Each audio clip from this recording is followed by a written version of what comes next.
réew mi doxul réew mi doxul ñaari atum yàlla réew mi doxul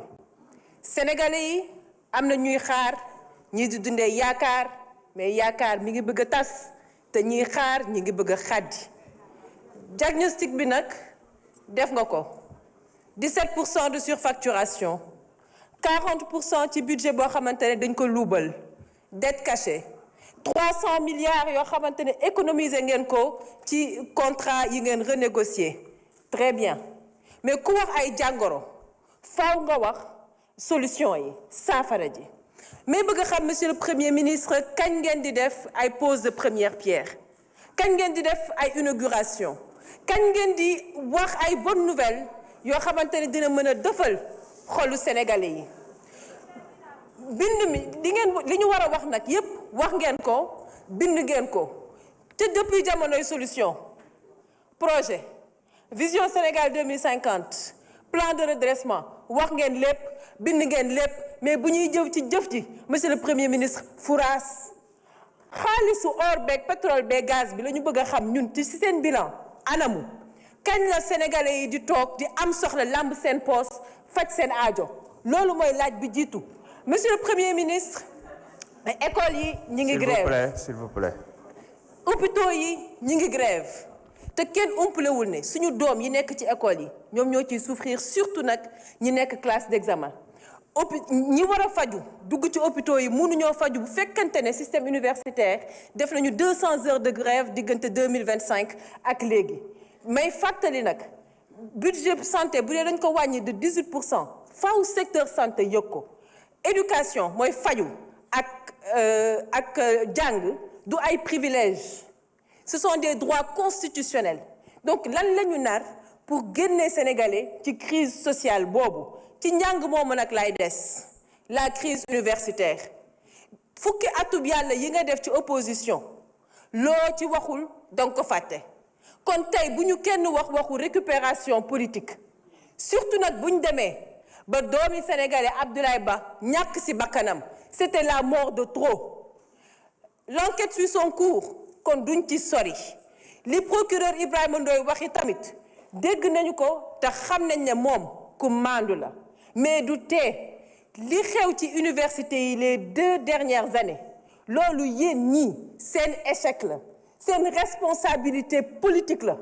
ma bëgg nag monsieur le premier ministre gën leen a déglu Sénégal étudiants yi gën leen a waxtaan ak étudiants yi xiccoo bi xiiroo beeg jaayante doole bi ma fi dégg jëriñul dara police universitaire idée boo xamante dama koy rafetlu la ndaxte gis naa ne dox na Côte d'Ivoire depuis 2013 donc ñun mën nañ ko def donc lan la ñu nar ci Sénégal yéen lan mooy seen plan pour régler de façon définitive la crise dans les universités mais surtout tegaat université sénégalais yi foo xamante ne ci rang université yi gën a mag ci monde bi la monsieur le premier ministre fi may jeexalee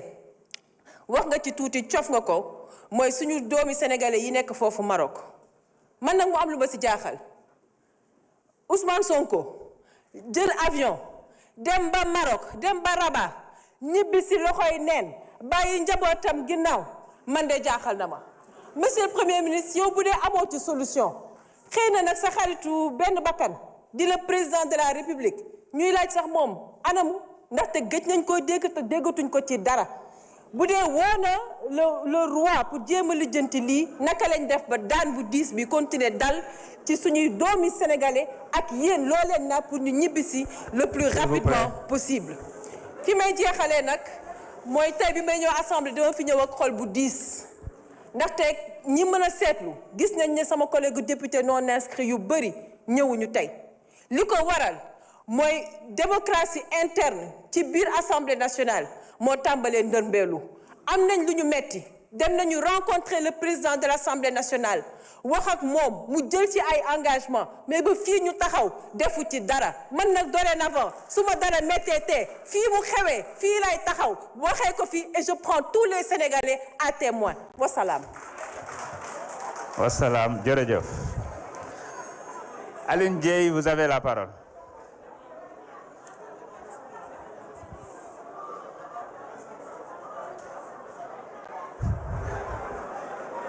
S'il vous plaît. S'il vous plaît, ñu may suñu collègue bi. Monsieur le Premier ministre, mën nga waajal. Merci, Monsieur le Président. Monsieur le Président de l'Assemblée nationale, Monsieur le Premier ministre, le Président Ousmane Sonko, Madame, Monsieur les membres du gouvernement, chers collègues, honorables députés, maa ngi leen di nuyu bu baax. Je voudrais, Monsieur le Premier ministre, attirer l'attention du gouvernement sur un drame silencieux mais permanent, la recrudescence alarmante des accidents de la route au Sénégal. Chaque semaine, des familles sont endeuillées. Ce n'est plus un fait divers, mais un problème de sécurité nationale. Durant le Conseil des ministres du 18 février 2026, Monsieur le ministre des Transports terrestres et aériens a fait une communication sur la sécurité routière. Je voulais savoir qu'est-ce que l'État compte faire pour lutter de manière résolue et durable contre l'insécurité routière. Monsieur le Premier ministre, maa ngi lay nuyu président Ousmane Sonko di la ñaanal ndax li ëpp liñ la mënal mooy di la ñaanal yàlla sàmm la yàlla aar la yàlla suturaal la yàlla kattanal la ba projet yii nga yéene Sénégal yàlla mottali ko. Sénégal yëpp fier si yow Paal est fier si yow waa Paal fier nañ si yow sa dëkku maam Alaaji Rawaan fier na si yow si sëtam bi yàlla na yàlla dolli sutura si yow ba nga xam ni réew mi fi ñu ko bëgg jëmee ñëpp sentir na ni réew mi ngi bougé te incha allah dina yegg fi ñu jëm. am na ñi nga xam ni c'est normal loolu lañ dese ñëw taxaw fii di wax parce que ku jël alalu askan bi ay milliards sa papa jël ko bu la neexee nga ñëw fii si assemblée bi naan réew mi doxul. suufu Ndingler dañ taxawoon di ko xeex le président Diomaye ni rangoo ñu baadoolo dootu siim cere buur te incha allah avec ce régime rangoo ñu baadoolo dootu siim cere buur.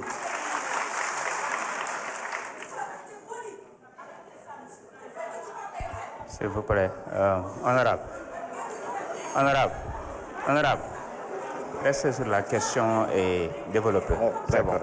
C'est bon, merci.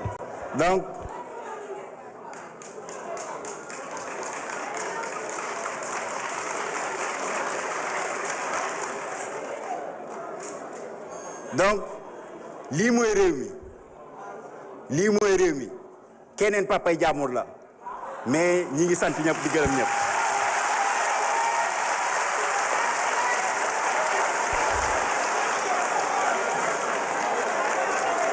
Merci, c'est bon. Monsieur le Premier ministre, vous avez la parole.